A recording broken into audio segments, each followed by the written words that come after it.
नमस्कार। कैसे हैं आप लोग? ठीक है। गर्मी काफी है। ने कैप्चर कर।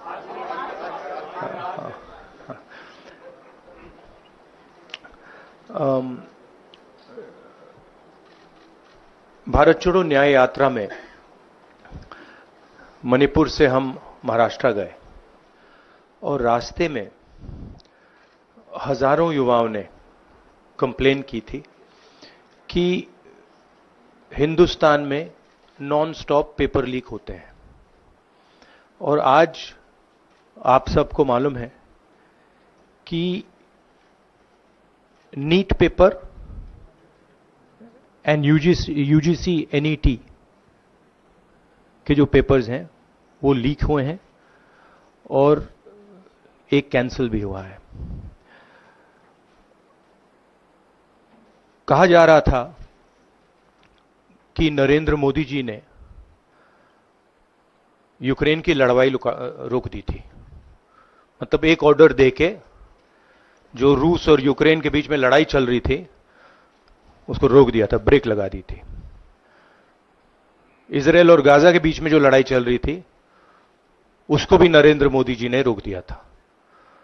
मगर किसी ना किसी कारण जो हिंदुस्तान में पेपर लीक हो रहे हैं उसको नरेंद्र मोदी रोक नहीं पा रहे हैं या रोकना नहीं चाहते हैं। नुकसान स्टूडेंट्स का होता है। जो हिंदुस्तान के स्टूडेंट्स हैं, मैं जानता हूं कि आप इन एग्जाम्स के लिए महीनों सालों काम करते हो। ये आपका फ्यूचर है और आपके फ्यूचर से खिलवाड़ किया जा रहा है। मध्य प्रदेश में व्यापम हुआ और अब उस व्यापम को नरेंद्र मोदी जी और उनकी सरकार पूरे देश में फैलाने का काम कर रही है। मैं इंस्टीट्यूशनल कैप्चर की बात करता हूं, मीडिया की बात करी, अलग अलग हिंदुस्तान के जो संस्थाएं हैं उनकी बात की। यही एजुकेशन इंस्टीट्यूशंस में हो रहा है। पेपर लीक का कारण है कि सारे के सारे वाइस चांसलर्स, एजुकेशन सिस्टम को बीजेपी के लोगों ने, उनके पेरेंट ऑर्गेनाइजेशन ने कैप्चर कर रखा है।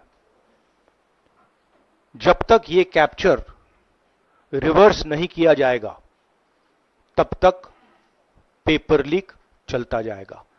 इस कैप्चर को फैसिलिटेट नरेंद्र मोदी जी ने किया है और ये एक एंटी नेशनल एक्टिविटी है क्योंकि ये देश का भविष्य है और इससे हिंदुस्तान के युवाओं को, स्टूडेंट्स को जबरदस्त चोट पड़ती है। इंक्वायरी चल रही है,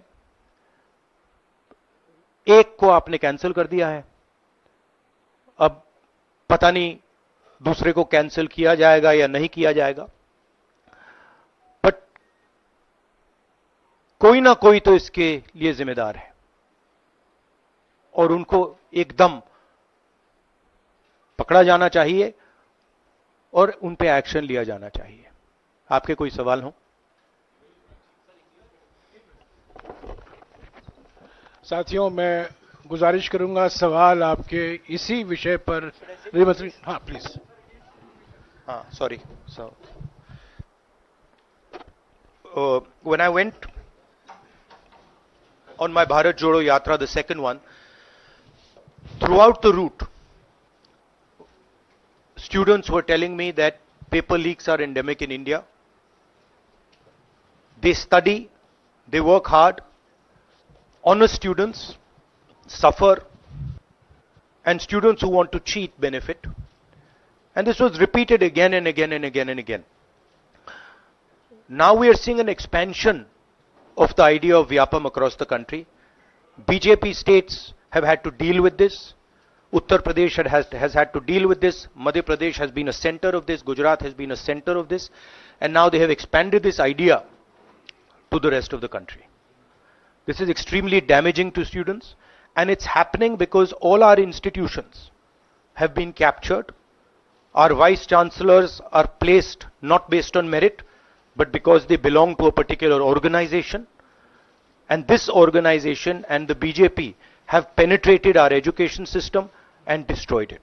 What was done by Mr. Narendra Modi to the economy with demonetization has now been done to the education system. Youngsters, I want you to know that the reason this is happening and the reason you're suffering is because an independent, objective education system has been demolished and it has been replaced by an education system that is captured by the BJP, captured by their parent organization. And until this capture is released, you are going to suffer. You're going to see cancellations of your exams. You're going to see paper leaks again and again and again. One paper has been cancelled. We don't know what is going to happen to NEET. But whatever happens, it should not be done in a arbitrary fashion. The rules that apply to one paper should apply to another paper. And it is very important that the people who are guilty here are brought to book and they are punished. Thank you.